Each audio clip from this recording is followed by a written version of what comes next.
আসসালামু আলাইকুম। সকলে কেমন আছেন? আশা করি সবাই ভালো আছেন। আলহামদুলিল্লাহ, আপনাদের দোয়া এবং আল্লাহর অশেষ রহমতে আমি নিজেও অনেক অনেক ভালো আছি। আজ শুক্রবার, জুমার দিন। জুমার দিন হচ্ছে গুনাহ মোচন করার দিন এবং আমল করার দিন।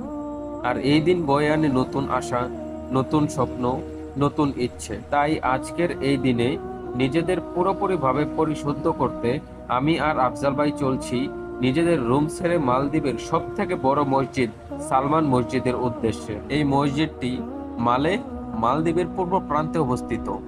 এটি ভারত মহাসাগরীয় অঞ্চলের বৃহত্তম মসজিদ এবং এতে একসাথে 10,000 মুসল্লি নামাজ আদায় করতে পারে। তো রুম থেকে বের হয়ে আমি আর আফজাল ভাই স্কুটিটা বের করলাম। আমরা মূলত স্কুটি দিয়ে মসজিদে যাব, কারণ আমাদের রুম থেকে মসজিদের দূরত্ব হেঁটে যেতে প্রায় 15 মিনিটের। এর বিপরীতে স্কুটিতে সময় লাগবে প্রায় 2 থেকে 3 মিনিটের, যার কারণে আমরা সহজ পথটাই অবলম্বন করলাম।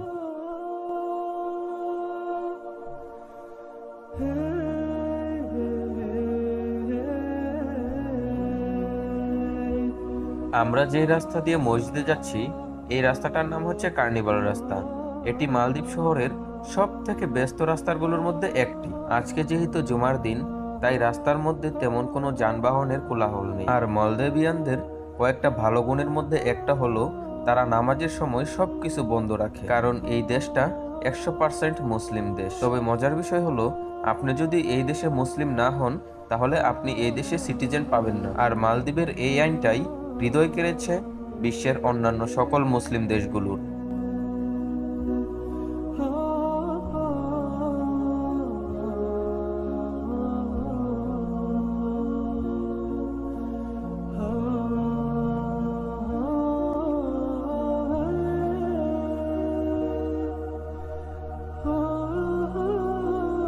আপনারা সামনে যে 5 মিনারের কুতুবটি দেখতে পাচ্ছেন, এটি মূলত মালদ্বীপের সেই গৌরবময় সালমান মসজিদ।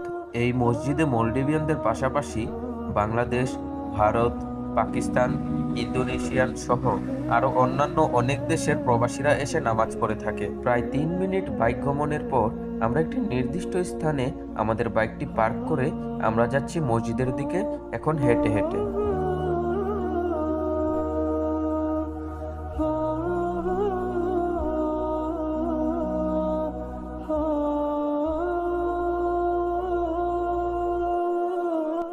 তো অজুর মাধ্যমে নিজেদেরকে পবিত্র করার পর আমরা চলে যাচ্ছি মসজিদের দ্বিতীয় তলাতে মেম্বরের দিকে।